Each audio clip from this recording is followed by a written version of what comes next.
জলছাই নাই, এত পাকামো এখনো হয়নি মানুষ। ও জলছাইও আছে, ঘাপটি মারিয়া আছে, চট করি ঢুকে পড়বে। ঠিক না বেটে? আছে না নাই? এনেও আছে, যদি না থাকে আলহামদুলিল্লাহ। আলহামদুলিল্লাহ, আপনাদের আমি সন্দেহ করতে চাই না, এনে সব ভালো মানুষ, সব ফেরেশতা। আলহামদুলিল্লাহ, আলহামদুলিল্লাহ, আলহামদুলিল্লাহ। কোরআনের সাথে যারা করবে দ্বন্দ্ব, তাদের সাথে কবু হবে না আপোষ। হবে? কোরআনের সাথে যারা করবে দ্বন্দ্ব, তাদের সাথে কবু হবে না আপোষ। জেল জুলুম হলেও হবে, জেল জুলুম হলেও হবে, বিবেকের কাছে তবু রব নির্দোষ। আমার রবের কাছে রব নির্দোষ, মহান প্রভুর কাছে রব নির্দোষ। কোরআনের সাথে যারা করবে দ্বন্দ্ব, তাদের সাথে কবু হবে না। কোরআনের কথা যারা বলে যায় আজ, তাদের দমাতে কত ফন্দি। কাউকে ধরে নিয়ে দিয়েছে ফাঁসি, কাউকে রেখেছিল বন্দি। কোরআনের কথা যারা বলে যায় আজ, তাদের দমাতে কত ফন্দি। কাউকে ধরে নিয়ে দিয়েছে ফাঁসি, কাউকে রেখেছিল বন্দি। হক কথা বললেই জ্বলে যায় গাপ, কোরআনের কথা সইতে পারে না। হক কথা বললেই জ্বলে যায় গাপ, কোরআনের কথা সইতে পারে না। জানি না তাদের আমাদের পরে কেন এত আক্রোশ। আক্রোশ আছে না নাই? কথা কয় না আছে না নাই? জেল জুলুম হলেও হবে, জেল জুলুম হলেও হবে, বিবেকের কাছে তবু রব নির্দোষ। আমার রবের কাছে রব নির্দোষ, মহান প্রভুর কাছে রব নির্দোষ। কোরআনের সাথে যারা করবে দ্বন্দ্ব, তাদের সাথে কবু হবে না। কি জোরে? কি খালি লাল জামা গাইতে থাকলে হবে না, বলতে হবে কি আরো জোরে। কোরআনের কথায় আজ বলতে গেলে আসছে বাধা কত ভাবে। কোরআন প্রেমিকেরা হাতে রেখে হাত সামনে এগিয়ে যাবে। দিনের কথায় আজ বলতে গেলে আসছে বাধা কত ভাবে। কোরআন প্রেমিকেরা হাতে রেখে হাত সামনে এগিয়ে যাবে। হক কথা বলতে করি না কো ভয়, জীবনের বিনিময়ে আনব বিজয়। হক কথা বলতে করি না কো ভয়, জীবনের বিনিময়ে আনব বিজয়। বুকে আছে শক্তি, অন্তরে আছে সাহস। জেল জুলুম হলেও হবে, জেল জুলুম হলেও হবে, বিবেকের কাছে তবু রব নির্দোষ। আমার রবের কাছে রব নির্দোষ, মহান প্রভুর কাছে রব নির্দোষ। কোরআনের সাথে যারা করবে দ্বন্দ্ব, তাদের সাথে কবু হবে না। আপোষ কি করা যাবে? আব্দুল ওজ্জার নাম শুনেছেন না শোনেন নাই? আল্লাহ রাসূলের সাহাবী আব্দুল ওজ্জা মদিনার বাসিন্দা। হঠাৎ করে শুনলেন মদিনায় এসেছে বিশ্ব নবী সাল্লাল্লাহু আলাইহি সাল্লাম, এমন একজন মানুষ যার কাছে গেলে অসুস্থ মানুষ সুস্থ হয়ে যায়, যার কাছে গেলে পাপীরা মুক্তি পেয়ে যায়, যার কাছে গেলে পথহারারা পথের দিশা পায়, যার কাছে দুঃখিত কষ্টে ক্লেশ মানুষগুলো যদি যায় তাদের কষ্ট ক্লেশ দূর হয়ে যায়। এটা শোনার পরে আব্দুল ওজ্জা চাচার সংসারে থেকে মানুষ, আমার যুবকেরা, আমার তরুণেরা, আমার যুব সমাজেরা, এই ঘটনা তোমাদের শোনা দরকার। ওগো আমার কলিজার টুকরা যুবকেরা, তোমাদের পায়ে হাত রেখে বলি, এই ঘটনাটাই, এই সাহাবীর জীবনীটাই তোমার জীবনকে বদলে দিতে পারে। কেমন হতে হবে? আব্দুল ওজ্জার বাবা মারা গিয়েছিল ছোটবেলায়, চাচা মানুষ করেছে, মা থাকে নানার বাড়িতে, চাচা তিলে তিলে বড় করেছে। চাচার সাথে সংসারে সম্পদে সব জায়গায় অংশ আছে না নাই? বাবা যদি মারা যায় চাচার কাছে সম্পদ থাকে না? থাকে না? সম্পদ থেকে যায়, জমি জায়গা, ঘর বাড়ি, খেজুরের বাগান, উটের পাল সব রয়েছে। হঠাৎ করে চাচাকে বললেন, চাচা মদিনায় এসেছে নবী মুহাম্মদ সাল্লাল্লাহু আলাইহি ওয়াসাল্লাম, আপনি তার নাম শুনেছেন নাকি? চাচা বলে, হ্যাঁ তার নাম শুনেছি এবং তার সম্বন্ধে জেনেছি। বলল, চাচা কি মনে হয় আসলে কি নবী মুহাম্মদ আখেরি জামানার পয়গম্বর?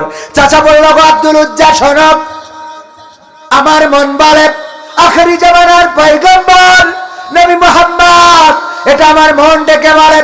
আব্দুল উজ্জা বললেন, চাচা তাহলে চলেন আমরা তার কাছে যাই আর কালেমাটা পড়ে নি। আব্দুল উজ্জার চাচা বললেন, ওগো আব্দুল উজ্জা, তুমি কি জানো না আমাদের বাপ দাদারা কোন ধর্ম করে গেছে? এই ধর্মকে আমরা কুরবানি করে দিতে পারি। ঠিক না বেঠে? ওগো আমার ভাইরা, আব্দুল উজ্জা বললেন, তোমরা কি জানো না?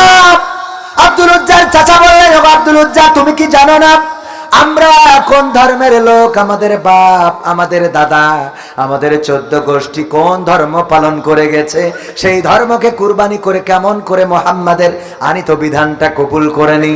আব্দুল উজ্জা বললেন, চাচা এটা কি আপনার শেষ কথা? বলল, এটাই শেষ কথা। বলল, চাচা যদি তাই হয় তাইলে আমি নবী মুহাম্মাদের পরে ঈমান আনতে চাই। আমি পড়ে নিচ্ছি, লা ইলাহা ইল্লাল্লাহু মুহাম্মাদুর রাসূলুল্লাহ সাল্লাল্লাহু। চাচা আমি সাক্ষ্য দিলাম আল্লাহ ছাড়া কোনো ইলাহা নেই এবং নবী মুহাম্মদ সাল্লাল্লাহু আলাইহি সাল্লাম আল্লাহর প্রেরিত রাসূল। বলল, আব্দুল উজ্জা, এর শাস্তি কি তুমি জানো নাকি? বলল, না জানি না। এর শাস্তি হলো তোমার নামে মামলা হবে।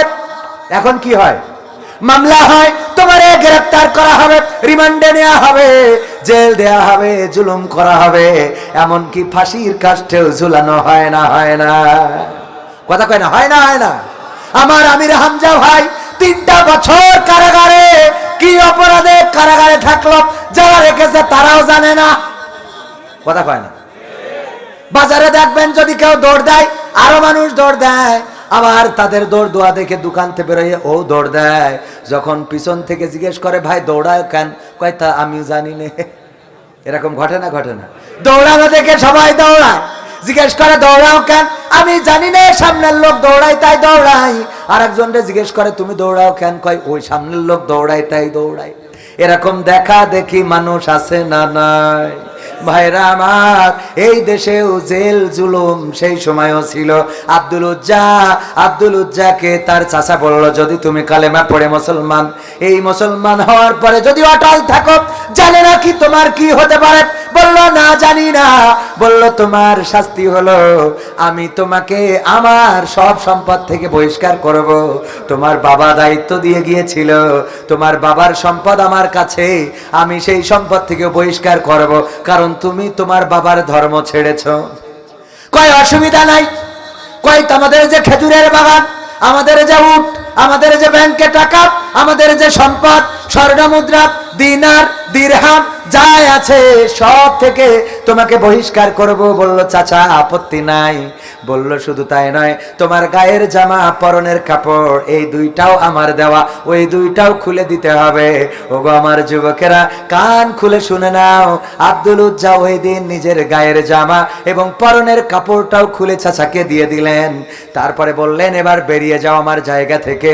আব্দুল উজ্জা রওনা করলেন, মা থাকে নানার বাড়িতে চলে গেলেন। নানার বাড়ি মা জননীকে ডাক দিলেন, দরজায় নক করলেন।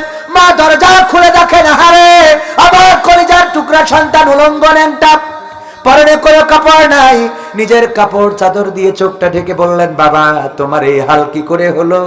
তোমার এই অবস্থা কি করলো? কেন করলো? আব্দুল উজ্জা বললেন, মাগো আমি আখেরি জামানার পয়গম্বর নবী মুহাম্মাদের পরে ঈমান এনেছি। এই ঈমান আনার কারণে আমার চাচা আমার সব সম্পত্তি থেকে বহিষ্কার করেছে। শুধু তাই নাই, ও গো মা, আমাকে এই যশোরে পাঠাই দেস। কথা কয় না? আমার মা, শুধু তাই নয়, আমার গায়ের জামা, আমার পরনের কাপড়, আমার গায়ের জামা, আমার পরনের কাপড় সব কিছু খুলে নিয়েছে গো মা। ও গো মা, এই জন্য তোমার কাছে এসেছি। মা জননী বললেন, কেন এসেছো আমার কাছে? আমি কি হেল্প করতে পারি?